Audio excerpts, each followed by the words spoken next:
So, ito, bisitahin natin itong lupa na nabili po namin na pagtatayuan po, no? Na itatayo po tayo dito na bahay, tuluyan po namin kasi kapag nandito kami ay nagharap lang kami sa condo, medyo expenses sa isang taon, napakalaki rin kung ilang years. So, maigi na yung meron tayong sariling lupa na nandito sa Davao na magagamit po namin. Meron na po siyang kuryente at may tubig na rin dito. Pero mas pinili ko po ito bundok, pabundok, pag ganon. So mula galing sa ano to? Sa tags.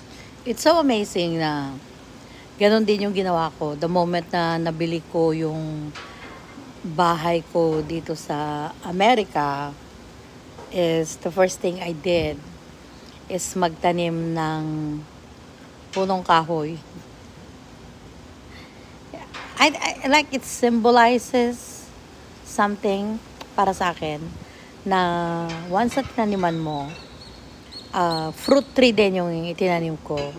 So para sa akin yung symbolism nun is that unang-una akin na yung lupa, kaya pwede na ako magtanim. Yun yung parang what do you call this, ownership, the symbol of ownership kapag magtanim ka agad ng puno sa isang property na binili mo.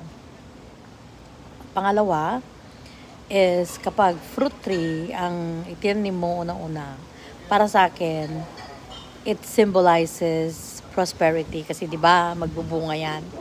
So hindi lang yung tungkol sa symbolization ng pagtanim ng isang kahoy na namumunga, kung hindi ito rin ay isang faith na saying, Lord, claim ko na ang lupang ito ay magiging masagana. Ano man ang itatayo sa lupaing ito ay magiging masagana, magiging mabunga, magiging fruitful in English.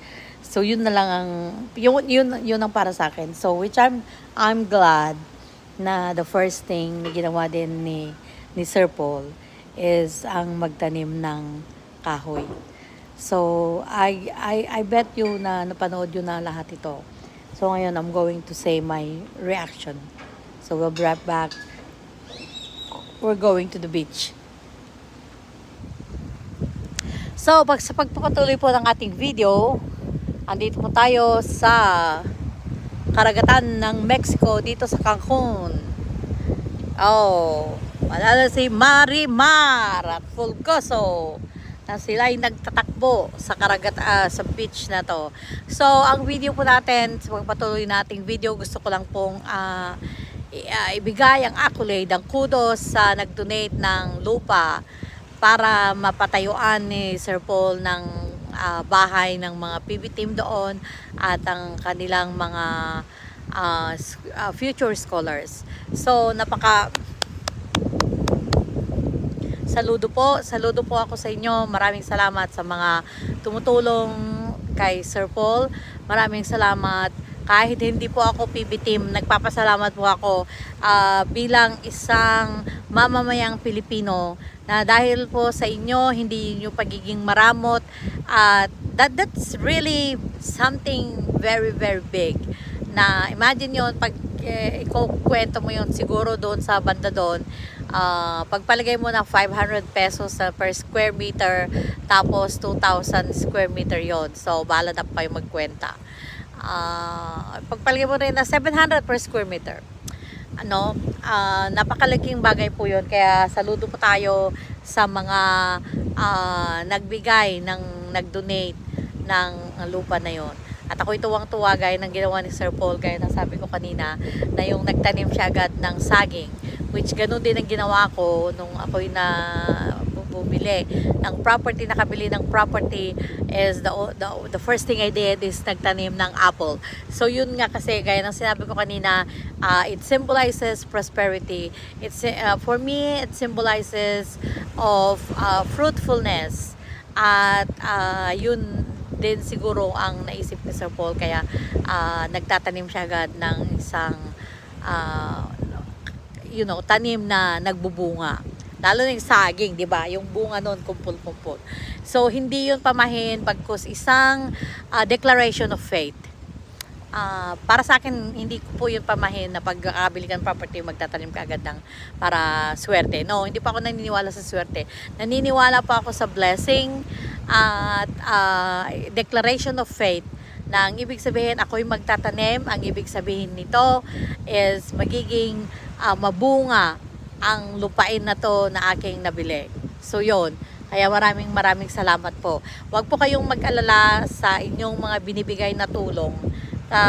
Dahil alam ko na nagbibigay kayo hindi dahil kayo'y makakatanggap ulit o kayo'y sisikat o kaya'y what you call this one, to get something in return. No, alam ko pong nagbibigay kayo dahil yun ay bukas sa inyong kalooban na magbigay kayo dahil gusto nyo makatulong. It is really, and also we have to consider the fact na nagbigay kayo ng mga malalaking kantidad para sa pambili ng lupa, para sa pagpapaaral ng mga bata. It is a big factor yung si Sir Paul dahil na pinagkakatiwalaan nyo siya and napagkakatiwalaan siya. Para sa akin like I really don't know him personally. Pero dahil yun ang nakikita ko at kaya alam kong yun din ang nakikita nyo. Kaya it is a big thing. Kaya yung mga, wag kayo pong mag-alala dahil ang inyong mga ibinibigay, hindi man kayo umaasa ng kapalit, papalitan po yun ni Lord kasi biblical po yan. Hindi lang yun po biblical, it's a natural law na kapag ikaw ay magtanim, magbubunga yon, no? At let's say for example, ikaw ang nagtanim, tapos meron din namang ibang magdidilig, meron ibang magbibigay ng fertilizer. Yun ang ginagawa natin sa mga na tumutulong kay Sir Paul. At sigurado ko na babalik sa inyo yon. Again, because first of all, it is biblical. Yun ang sabi sa Bible, give and it shall be given back to you. At number 2, it is a natural law sa na pag may tinanim ka is talagang magbubunga yun at babalik yun sa'yo. Ano ba ang ibabalik ng Lord sa inyo? Hindi man pera, kasi alam na ni Lord masyado ka ng mayaman o marami ka ng pera. So hindi yun ibabalik ni Lord sa pamamagitan ng pera, yung binigay mong pera. But pwede niyang ibalik ito sa ibang pamamaraan gaya ng ang iyong mga properties, pagpapalain ni Lord, ang iyong mga business, palalaguin ni Lord, ang iyong health, babantayan ni Lord, yung kalusugan, ang inyong buhay, habang kayo ay nagdra-drive, the Lord will make sure that the angels will cover you at hindi kayo magkakaroon ng aksidente.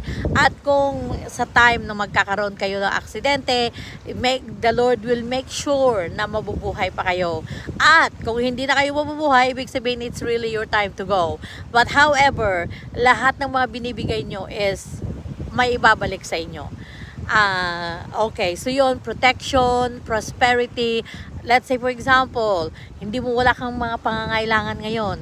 Hindi mo alam na yung mga binibigay mo is babalik sa'yo sa pamamagitan naman ng mga anak mo. Example namin, nung kami lumalaki, maraming mga nakikitira sa amin, hindi kamag-anak, hindi namin kamag-anak, pinapakain niya ng nanay at tatay ko. Wala na rin naman kaming lupain, wala naman kaming hindi po kami mayaman, pero wala po ako narinig sa aking mga magulang na habang sila ay lumalaki, is nagko-complain sila, ano ba yan, nag-i-stay na dito, ang tagal-tagal na yan, 2 buwan na yan, pabigat.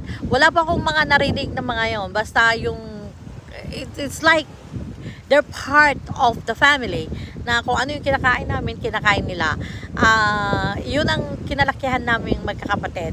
At hindi man bumalik sa mga parents ko yung kanilang itinanim na yon dahil maaga silang namatay. My mom died I think she's 62 years old. Both my mom and dad, like they died 2 years in between. At so anong nangyari sa mga itinanim nila, sa pagpapakain nila sa mga iba't ibang tao? So ang nangyari po is nung kaming magkakapatid is napakagaan po para sa amin ang paglago ng aming kabuhayan.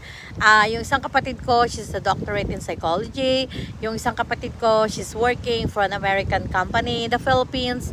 Yung isang kapatid ko is she has several pizza places in the Apayao province. Kaya yun, ibinalik ni Lord yun na hindi man sa mga magulang ko pero sa mga anak ng mga magulang ko.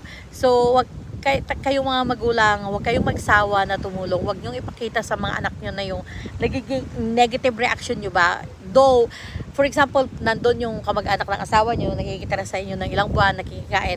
Huwag niyong ipaparinig sa mga anak niyo na, ano ba yan, nandito pa yan, nakikikain. Huwag po, kasi dadalhin ng mga bata yan sa paglaki nila. Gawin ninyo yung be a cheerful giver, yung maging masaya lang kayo. Sige, pagsaluhan natin kung anong meron. Kung bagoong ang ulam, so mag-ulam tayo pare-pares ng bagoong. Wala tayong kanin, ang kakainin natin, kamuting kahoy. So, pare-parehas kayong kumain ng kamuting kahoy. The point is, kung bibigay ka, maging masaya ka at meron kang napapakain, meron kang natutulungan. Dahil sinisigurado ko sa iyo, babalik yon kung hindi man sa time mo dito sa lupa is para darating sa mga anak mo. Sigurado yon kasi nasubukan ko na yon. Isang example lang sabihin ko sa inyo. Ako noon ay nasa Macau. So, meron yung mga kabataan na walang matuluyan. So, pinapatuloy ko sila. Pwede nagbabayad sila ng rent ng 1 month. The next month, wala na po silang pambayad. Hindi ko po sila pinapaalis. Wala po silang pambili ng pagkain. Pinapakain ko sila. And then, meron itong there's this one young man na pinatira ko siya doon ng libre, pinakain and everything. Ang tagal niya hanggang nakahanap siya ng work. Alam niyo po anong ginawa niya? Ang kanyang first sahod ay binigay niya sa akin. Buong sahod yan, isang cheque binigay niya sa akin. Pero hindi ko yun inaasahan. Nung pinatira ko siya, I was just doing it to help. Kumakain, wala akong ano ba yan? Gastos. Ano ba yan? Pabigat. Wala pong ganon. So, hindi ko inaasahan na gano'n ang gagawin niya, na yung unang-unang sahod niya is ibibigay niya sa akin. So, ulitin ko po huwag tayong magsawang gumawa ng kabutihan, magbigay ng ating mga makakaya. Paano yan, Nurse Nora? Mahirap lang ako, wala ako maibigay. Ang ginagawa niyong panonood, hindi pag-i-skip ng ads, pagko-comment, pagla-like, pag-share, napakalaking tulong na po yun. Kung lahat po ng subscribers ni Sir Paul na 3 million, kahit 1/3 lang ng 3 million na yun, let's say for example 1 million of those 3 million people will watch lahat ng vlogs niya, ang laki na magiging revenue niya. Imagine yan, daily yan. Ako nga na wala pang yung subscribers ko, ilang views lang, 6,000, 7,000 views, mga ganun lang, is nakakaipon tayo ng 200, 300 a month. So, imagine yon sa mga millions na nag-view or mga subscribers ni Sir Paul. Kaya, kudos po, ang video ito ay para sa mga nag-donate ng lupain, ang mga nagpapaaral sa mga pugong biyahero, what you call this, pugong biyahero scholars.